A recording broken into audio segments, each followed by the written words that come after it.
소금이 부족해지면서 몸에 문제가 생기기 시작해요. 그런 문제들을 여러분들이 소금을 먹어서 이제 해결할 수 있고, 소금을 그러니까 먹어야 될 증상들에 대해서 좀 이야기를 해드릴게요. 보통 우리 몸은 수분으로 되어 있어요. 우리가 태어났을 때는 90% 이상이 수분으로 되어 있습니다. 수분. 엄마 뱃속에서부터 태어날 때는 아이의 몸은 대부분이 수분으로 형성되어 있어요. 그래서 보통 우리는 90%라고 표현하고 있어요. 그죠? 그 나중에는 줄어듭니다. 점점 자라날수록 60%, 70%. 그리고 우리가 이제 나이가 먹어서 노화가 돼서 죽을 때쯤 되면은 무엇이 빠질까요? 몸에서 생명이 빠지기 전에 수분이 먼저 빠져요. 네, 수분이 줄어듭니다. 나중에 50%, 48%, 40% 점점 줄어들어요. 그러다가 이제 사망을 하죠. 그래서 저는 그런 생각을 했어요. 결국 우리가 수분이 많을 때는 생명이 많은 거고, 수분이 적을 때는 생명이 적을 때다. 그래서 저는 어렸을 때부터 물을 많이 마셔야 된다는 생각을 했어요. 근데 나중에 알고 봤더니 물을 많이 마셔도 물이 우리 몸속에 머물지 않으면 소용이 없잖아요. 뭐 예를 들면 내가 그 꽃나무에 물을 많이 준다 해도 흡수가 안 되면 소용없잖아요. 다 떠내려가면. 그래서 그럼 뭐가 필요할까를 봤더니 물을 잡을 수 있는 소금이 필요한 거예요. 소금이. 이 수분이 부족해지면 그냥 여러분 이렇게 생각하시면 돼요. 내가 암이 걸리든 당뇨 걸리든 아토피 걸리든 어쨌든 수분이 부족해지면 병에 걸립니다. 이거는 무조건이에요.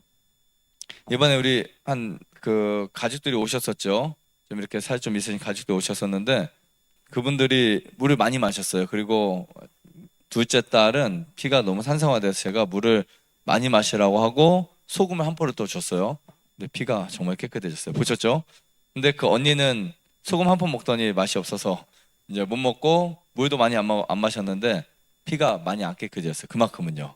물론 깨끗해졌지만 정말 중요한 겁니다. 별거 아닌 것 같죠?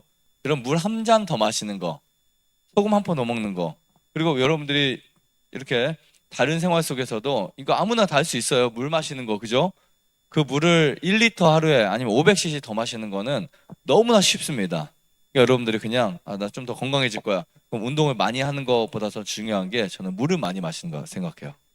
그러니까 운동을 많이 하지 말라는 건 아니에요. 운동을 많이 못해도 물을 충분히 마시면 여러분들 운동을 많이 한 것만큼 건강해질 수가 있다는 거예요. 그러니까 물이 부족한 상태에서 운동을 많이 하면 오히려 해로울 수도 있어요.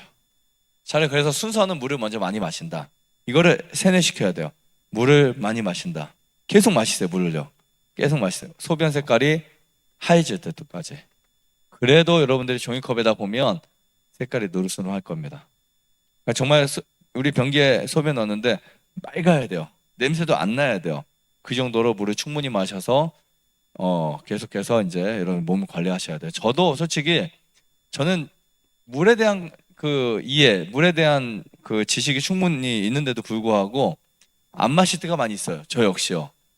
때로는 상담실에 제가 오추추물을 가져와서 그냥 반병씩 마시기도 하고 물을 마시기도 하는데 정말 깜빡할 때가 많습니다. 왜냐하면 그렇게 중요하다고 생각하지 않진 않지만 당장 내가 죽지 않으니까, 그죠? 이거 한 번 안 마셨다고 해서 몸이 이상하지 않으니까 그냥 넘어갈 때가 많이 있어요.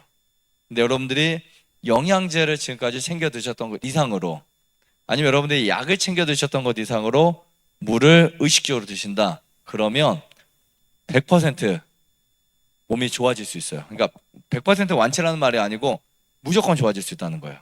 그것이 뭐 10%든 20%든 지금보다 나아질 수 있습니다. 현대인들에게 필요한 게 정말 물입니다. 그래야 소화도 잘 되고 영양도 흡수도 잘하고 노폐물도 처리를 잘 할 수 있겠죠. 그리고 우리 몸은 수분으로만 되어 있지 않고 염분으로도 되어 있습니다. 그래서 사실 어떻게 보면 좀 더 자세히 말씀드리면 우리 세포는 소금물에 떠 있다라고 보시면 돼요. 그 엄마 뱃속에 아기 있죠. 아기가 양수물에서 그 양수가 거의 소금물입니다. 그런데 살다 보면 탈수 현상이 일어나요. 그런데 그 탈수가 갈증이 심한 탈수가 있고 그냥 탈수가 있어요. 모르는 탈수가 있습니다. 더운 여름만이 아니라도 이 탈수 증상은 식생활의 문제로 생길 수도 있습니다. 커피를 많이 드신다. 카페인 같은 경우는 탈수시켜버려요. 그래서 제가 기준 씨 말씀드렸잖아요. 커피 보통 이제 한 잔 드시는 분들에게는 무조건 커피 마신 후에 물 500cc. 하루에 내가 커피 8잔 드시는 분들은 물 4리터를 추가로 마셔야 돼요. 6리터 마셔야 돼요. 그러면 여러분 화장실 너무 많이 가서 못 삽니다. 그러니까 그만큼 커피 한 잔에 물 500이라고 보시면 돼요. 그래야 우리 몸이 탈수 증상을 막을 수 있다고요. 무슨 말인지 아시겠죠? 커피 마시면 많이 마시면 짜증이 많아요. 커피 많이 마시고 중독된 사람 나중에 보면 짜증적입니다. 굉장히 신경질이 굉장히 예민해져요. 근데 그 이유를 봤더니 수분이 부족해진 거였어요. 굉장히 중요합니다. 자, 우리가 보통 목마른 갈증을 탈수라고 생각할 수 있지만 그렇지 않습니다. 탈수는 몸에서 일어나는 현상인데 목이 마르다 할 정도면 이미 심각해진 상태라고 볼 수 있습니다. 근데 이 탈수를 측정하는 방법이 있어요. 사실 어떻게 측정하냐면 혈중 나트륨을 측정하면 됩니다. 사실. 그래서 이 혈중 나트륨 수치를 보게 되면 탈수가 됐는지 안 됐는지 우리가 증상으로 말고도 충분히 알 수 있어요. 이게 뭐냐면 우리가 혈액 속에 나트륨 수치가 높다면 실제로 탈수되었다라는 표시입니다. 그러면 내 몸에 소금이 왔는데 왜 탈수됐지? 이렇게 생각할 수 있겠죠. 근데 혈액 속에 나트륨 수치가 높다는 말은 무슨 뜻이에요? 혈액 속 수분이 부족하다는 거죠. 그죠? 혈액 속 수분이 부족하면 자연적으로 나트륨 수치가 올라가게 돼 있어요. 그래서 탈수하게 되면 혈액량이 많아질까요? 적어질까요? 우리 보통 염분이 우리 몸에 많아야 혈액량이 높아지는데 수분이 줄어드니까 이거는 염분이 많아진 게 아니고 나트륨 수치가 올라간 거예요. 무슨 말인지 아시겠죠? 염분이 많아진 게 아니고요. 비례적으로 5리터의 혈액 중에 수분이 빠져나가니까 나트륨 수치만 올라갔으니까 탈수라고 볼 수 있죠. 우리가 이제 소금량이 늘어나는 게 중요한데 소금량이 늘어나는 게 아니고 소금 나트륨 수치가 올라간 것은 오히려 몸에 문제가 될 수도 있다라고 볼 수 있습니다. 그래서 탈수 상태에 있는 동안에 우리 신장은 나트륨 재흡수를 증가시켜서 우리 몸에 여러 탈수 반응을 이제 막으려고 노력하지만 그래도 그것이 해결되지 않습니다.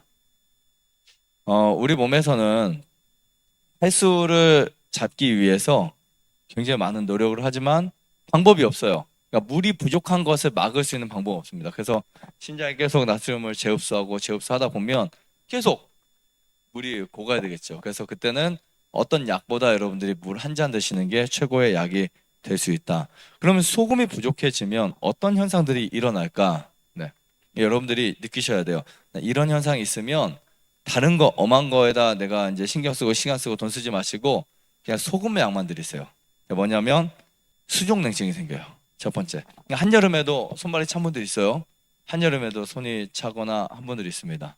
그런 분들 같은 경우에 이 미네랄이 부족해지잖아요. 우리 몸속에. 우리 미네랄이 우리 몸속에 몇 퍼센트 있다고 그랬어요, 어제? 4%. 네, 4%. 그 중에 0.001%만 부족해도 우리 몸에 균형에 문제가 생겨요. 그러니까 여러분들 몸에 적은 양일수록, 그러니까 내 몸에 적게 있는 거일수록 부족하면 문제가 많이 생길 수 있어요. 어떤 경우에는 지방 같은 경우 많잖아요. 지방 좀 줄어들어도 문제가 없습니다, 사실. 근데 이제 조금만 부족해지면 혈액량에 문제가 일어날 수 있어요. 특히 나트륨은 혈액의 생성과 직결되어 있습니다. 그래서 이제 이런 물질들이 부족해지면 이제 혈액이 부족해지면서 순환을 하더라도 이제 우리 몸에 이제 냉증을 만들 수 있어요. 혈액량이 부족해지면 손발이 어떻게 된다? 손발이 차진다, 이렇게 보시면 될 것 같습니다. 근데 그 혈액량을 만드는데 가장 중요한 게 소금입니다. 여러분들 만약에 구토하거나 설사하거나 아니면 엄마 같은 경우 임신 중에 있을 때 반드시 먹어야 될 게 소금이에요. 그러니까 임신 중에 엄마는 반드시 소금 섭취가 필수다라고 보시면 되고요. 구토하셨을 때나 설사하셨을 때도 반드시 소금 드셔야 되고요. 땀을 많이 흘렸을 때도 반드시 소금 드셔야 돼요.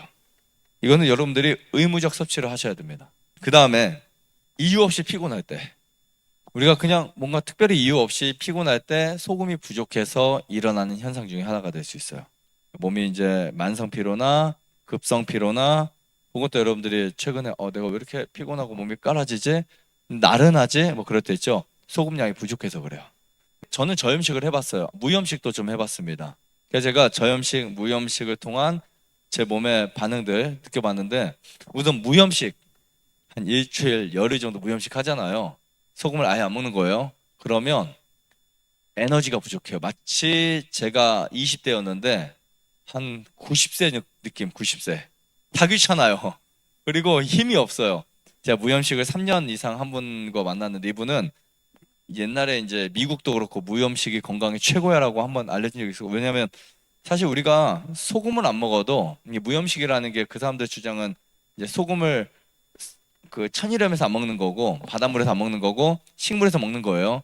그럼 이제 그런 실험을 하죠. 토마토에다가 마이너스 플러스로 해서 불이 켜지고 야 토마토에도 나트륨이 있어. 그죠? 모든 식물에 나트륨이 있으니까 유기미네랄, 무기미네랄 막 따져가지고 물도 증류수 먹고 막 그런 한때 유행이었던 적이 있었어요. 근데 이분과 이제 처음 만나서 악수를 하는데 손이 이렇게 내려가는 거예요. 너무 힘이 없어가지고. 의욕이 없어요. 정력도 없습니다. 아이를 낳을 수가 없어요. 실제로 소금을 몇 년 동안 안 먹잖아요. 아이를 낳을 수 있는 힘도 없고 일할 의욕도 없고 힘도 아예 없어집니다. 무염식 정말 안 됩니다. 소금이 부족해지면서 몸에 문제가 생기기 시작해요. 그런 문제들을 여러분들이 소금을 채워서 소금을 먹어서 이제 해결할 수 있고 그 다음에 이제 에너지가 부족할 때 하품이 자주 생겨요. 하품이 많이 생기고 할 때 에너지가 부족할 땐 자꾸 우리 몸이 에너지를 아끼기 위해서 몸을 최소 모드로 그러니까 어떻게 보면 에너지를 전략 모드로 이제 들어가게 돼요. 그러면 자꾸 이렇게 졸립니다. 강의 들을 때도 졸리고 밥 먹을 때도 졸리고 이야기할 때도 졸리고 뭐 그런 경우도 있어요. 예전에 제가 만난 분들 중에 정말 졸음이 많은 분들이 있어요. 졸음이 많아요. 근데 이분들은 이제 뭔가 잠이 부족해서 졸음이 많은 게 아니에요. 에너지가 부족해서 계속 졸아요. 그래서 제가 그때 정말 이게 이제 증상이고 안 좋잖아요. 그래서 제가 소금물을 다른 분보다 한 2배 내지 3배 정도를 드시게 했더니 며칠 만에 사라져 버렸어요. 본인도 놀랐어요. 깜짝 놀랐어요. 내가 정말 거의 몇 년 동안 이렇게 살아왔는데 어떤 분들은 진짜 상담할 때도 조는 분이 있어요. 상담할 때 강의 들을 때야 뭐 졸릴 수 있죠. 이해 안 갈 수도 있고 뭐 졸릴 수도 있고 당연히 저도 강의 들으면 졸리는데 다른 사람 강의 들으면 졸릴 수 있어요. 여러분 졸려도 괜찮아요. 근데 이제 이게 상담할 때 막 졸아요. 본인이 질문을 해놓고 제가 이제 대답을 좀 하는 중에 그 짧은 사이에 졸아요. 너무 신기하잖아요. 근데 그런 분들에게 2가지가 해결되니까 회복이 되더라고요. 첫 번째는 산소. 그래서 물을 많이 마시게 했어요. 물 속엔 용존산소가 들어있어요. 그리고 이제 복식호흡 많이 하게 하고 소금을 많이 마시게 했더니 한 3일 지나고 4일 지나고 5일 지나면서 사라졌어요. 그래서 제가 나중에 왜 사라졌지? 이제 저도 이제 솔직히 궁금하잖아요. 그게 이제 좀 더 원리적으로. 그래서 쭉 살펴보니까 에너지가 부족하면 우리 몸은 전략 모드가 된대요. 에너지가 부족하면. 그러니까 에너지를 채울 수 있는 것 중에 당분도 있지만 당분보다는 소금이 훨씬 좋았다는 것을 발견했습니다. 그 다음에 이제 만약에 여러분들이 단 것이 당겨요. 단 거 너무 먹고 싶을 때가 있어요. 갈수록 선진국이 단 거 많이 먹는 어떻게 보면 이렇게 생각해보면 야, 단 거 많이 먹는 나라들이 선진국인가 할 정도로 다 많이 먹어요. 미국, 영국, 유럽 쪽, 이스라엘, 한국. 그러니까 이게 그 개발도상국이나 그 아직 이제 미비한 나라들 있죠. 많이 안 먹지만 이제 문화가 발달하고 서양화될수록 설탕 양이 늘어나요. 1년에 얼마큼 먹는 줄 아세요? 1년에 80kg까지 먹어요. 1인당. 1년에 80kg. 자기 몸무게보다 더 먹는다고요. 1년 그 양이 얼마만큼의 양인 줄 아시겠죠? 엄청난 양입니다. 1년에. 한국 사람들이 지금 여러분들이 평균 드시는 설탕 소비량이 1년에 20kg 정도 돼요. 근데 지금 MZ 세대들은 20kg보다 훨씬 많은 양을 먹어요. 도너츠, 음료수, 그냥 이게 탕수육, 그냥 먹는 문화 자체가 설탕 덩어리, 머핀 있죠. 그냥 카페 가서 커피 한 잔에 머핀 하나 먹으면 설탕량을 벌써 한 스푼 이상 먹은 거예요. 2스푼 먹은 거예요. 근데 지금 예전에 기성세대들은 그렇지 않잖아요. 그렇게까지 않지만 갈수록 설탕 섭취량이 늘어납니다. 자, 중요한 것은 여러분들이 계속 단 것이 당겨요. 계속 중독돼 있는 것입니다. 근데 이때 단 것이 당길 때 소금물을 매일 2번 내지 3번 먹잖아요. 단 것의 유혹이 절반 이상, 거짓말 아니에요. 절반 이상 쭉 줄어듭니다. 커피 유혹도 줄어들어요. 커피 먹고 싶을 때, 우리 커피 마시고 싶을 때 소금을 마시면 돼요. 그러다 보면 나중에 커피가 끊어져요. 담배 마찬가지예요. 술 마찬가지예요. 그러니까 중독 현상이 있는 분들, 그 증상이 있는 분들은 소금물을 마시면 좋은데 그 중에 단 것의 효과가 가장 좋습니다. 우리 몸은 소금과 당분을 요구할 때 같은 조건에서 요구를 하게 돼 있어요. 그래서 소금이 부족해도 우리 몸에서는 단 것을 요구하게 됐어요. 그럼 단 것이 막 땡긴다고. 그럼 그것이 들어오면 해결이 됩니다. 보통 우리가 고혈압에 걸리잖아요. 그럼 고혈압 걸리면 의사 선생님이 뭐라고 이야기하죠? 뭐 먹지 말라 그래요. 나트륨이에요, 소금이에요? 어쨌든 먹지 말라 그러죠. 여러분 다 아시잖아요. 고혈압이 있을 때 우리가 세뇌돼 있어요. 벌써 한국 사람 다 세뇌돼 있어요. 그죠? 고혈압 있을 때 뭐 먹으면 안 된다. 소금 먹으면 안 된다. 짜게 먹으면 안 된다. 싱겁게 먹어야 된다. 정말 잘못된, 이건 정말 잘못된 모순입니다. 잘못된 부분이에요. 제가 나중에 신장이 안 좋을 때 소금을 먹어야 하는 이유에 대해서도 이야기를 할 건데, 보통 고혈압이 있을 때 소금을 끊어야 되는 게 아니고요, 설탕을 끊어야 돼요. 제가 예전에 강의한 내용 중에 고혈압과 소금에 대한 강의를 할 때 소금이 문제가 아니라 설탕이 문제였다는 것을 강의한 내용들이 있습니다. 참고해 보시고, 우리가 설탕을 끊으면 혈압이 떨어집니다. 소금을 끊으면 혈압이 일시적으로 떨어져요. 근데 여러분, 일시적으로 떨어진 거 의미가 없어요. 그래서 이제 만약에 여러분들이 소금을 끊어도요, 혈압 계속 올라요. 그러면 생각해 보세요. 소금을 끊었는데 혈압약 끊었어요, 안 끊었어요? 소금을 줄였는데 그래도 혈압약 먹는다고요. 그런데 설탕을 끊고 고기 끊잖아요. 소금 많이 먹어도 혈압약 끊을 수 있습니다. 나음 식생활을 하는 분들이 대부분 혈압약 끊었지만 소금을 드시거든요. 저희는 소금 제한을 하지 않잖아요. 여러분들이 그 식탁에 있는 소금 있죠? 거기에 한 스푼 뜨면 3g이에요. 저도 옥수수 이런 거 먹을 때 한 스푼을 먹어요. 그럼 금방 먹어집니다. 근데 소금을 충분히 먹어도 상관이 없어요. 그래서 단 것이 당길 때 무엇을 마신다? 소금물을 마신다. 그리고 배고픈 증상이 많아요. 나는 요즘에 왜 이렇게 식사하고 돌아서면 배고프지? 이런 분들도 그때 소금을 드시면 좋아요. 배고픈 증상이 있을 때 소금을 드시고요. 그 다음에 이제 소화가 안 되는 분, 반드시 소금이 필요합니다. 왜냐하면 소금은 소화액을 직접 만드는 원료예요. 그래서 여러분들이 물과 소금을 잘 맞춰주잖아요. 소화액이 만들어져요. 소화액. 우리 몸에서 소화액이 하루에 8리터가 만들어져요. 하루에 8리터. 그럼 8리터의 소화액을 만들 때 절대적인 게 소금이라는 사실을 아셔야 돼요. 소변색이 짙거나 좋지 않으면, 그러면 소금물을 마시고 물을 추가로 더 마시면 소변이 굉장히 좋아질 뿐더러 신장, 방광 다 좋아집니다. 방광염이 자주 걸리는 분들 있죠. 저희 미네랄 소금을 드신 분 중에 방광염들 걸리는 분들 진짜 많았어요. 근데 이제 저번에도 제가 통화를 하고 상담을 했는데 이분이 피곤하기만 하면 여성분들 방광염이 잘 걸려요. 그죠? 재발이 되게 잘 됩니다. 저도 이제 그 부분을 상담 많이 받아보니까 1년에 한 5번, 6번 걸린 분들도 흔하고요. 그냥 무조건 이분은 아프면 방광염이에요.